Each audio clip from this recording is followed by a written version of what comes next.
to Yundel channel. Good day everyone, and today I am sharing with you some thoughts how to deal with our inner critic.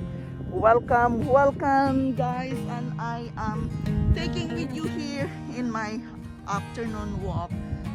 Guys, how to deal with our inner critic. We must be aware of our inner critic. It is very important, guys, that we acknowledge our inner critic.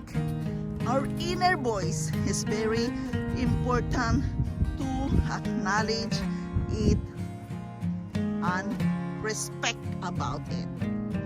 We must be aware, be mindful about our inner voice.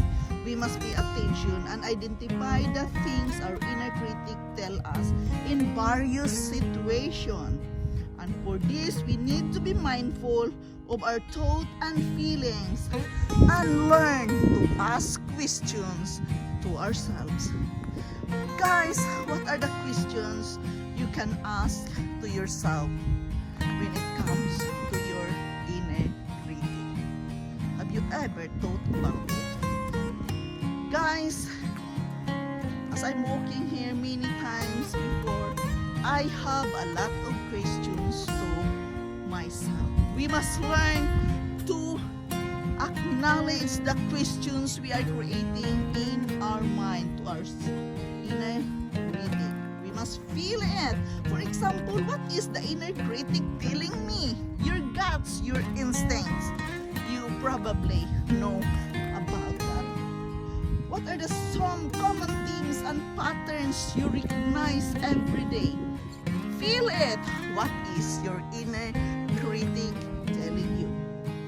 How does all this affect on my behavior? Have you ever think it, guys? How your inner critic affects in your inner behavior? What does all this say about me? Yes, the things we must learn to answer the questions. Yeah, from ourselves. We must learn to ask questions to ourselves, and we must learn to answer our own question.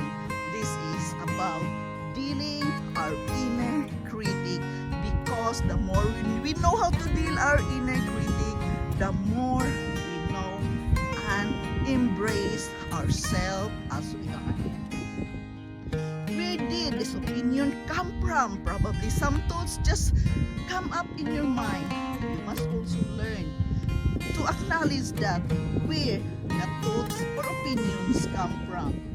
Is this opinion based on fact or it is purely fiction? Where did I first learn to think this way?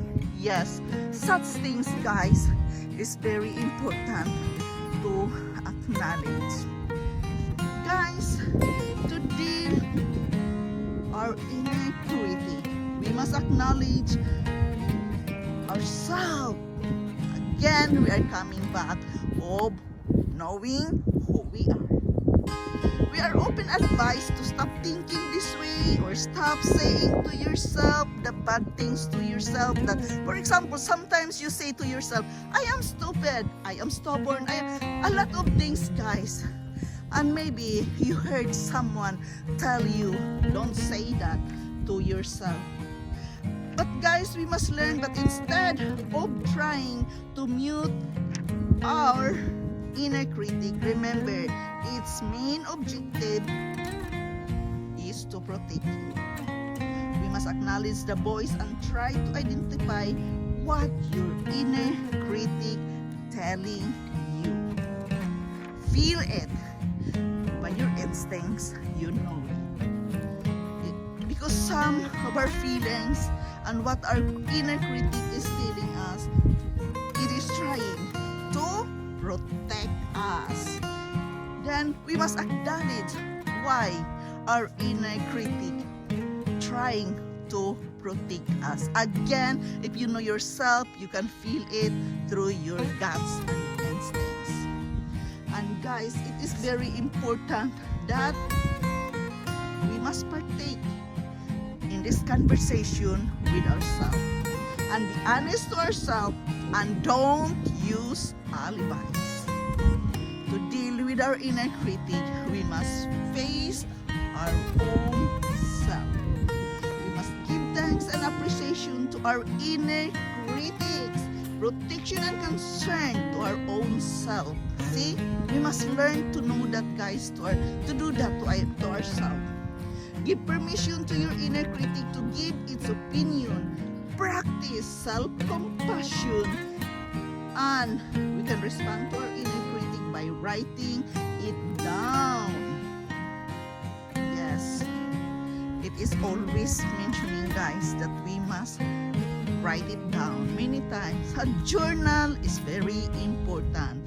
Journaling is very important as we live day by day in this life journey.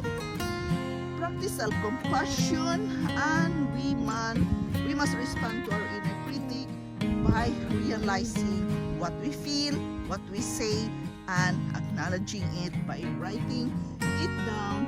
The more realistic and more compassionate evaluation of ourselves you do, the more you are feeling good with yourself. You feel good, you feel comfortable with yourself. Guys, take actions that represent your own point of view, who you want to be, and what you aim to achieve. All these things, guys, we feel it from our instinct, from our guts, from our inner critic.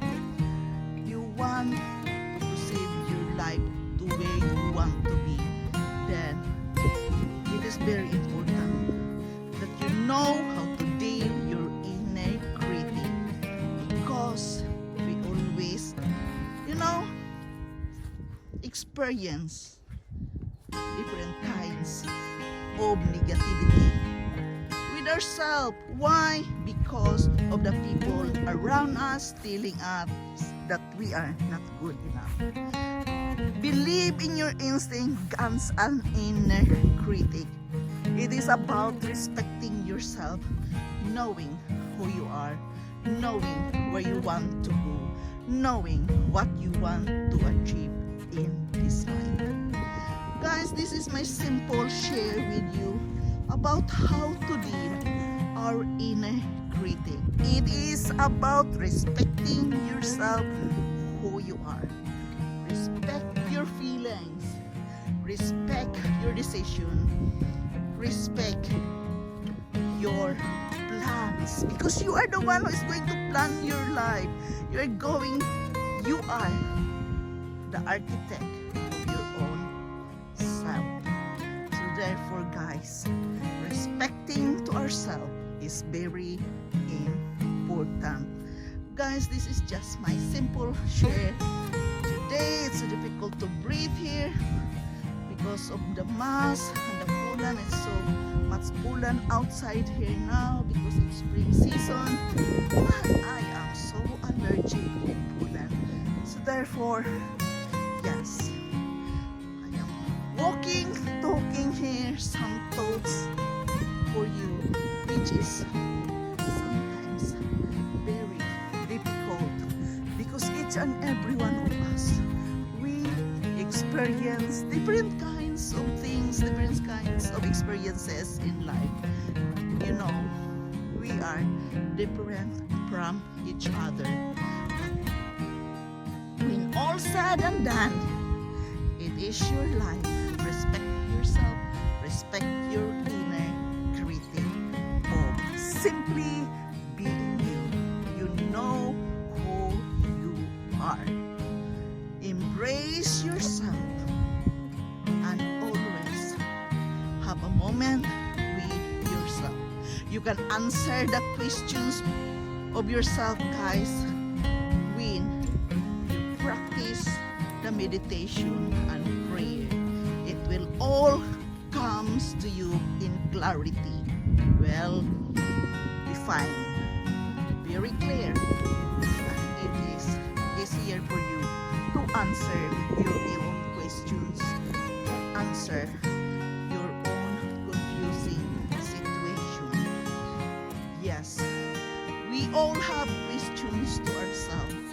We all have to answer it also by ourselves, and everything will be clear when you have practiced this power of meditation and prayer, and most of all, respecting yourself or being kind.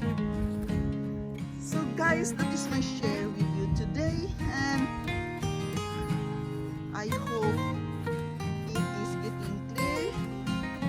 This is just my share from my own life experience and from my own reading. Thank you so much guys for listening. I love you all, and don't forget to click the like and share button, and get back to you again later. Thank you so much guys for watching. I love you all, and bye.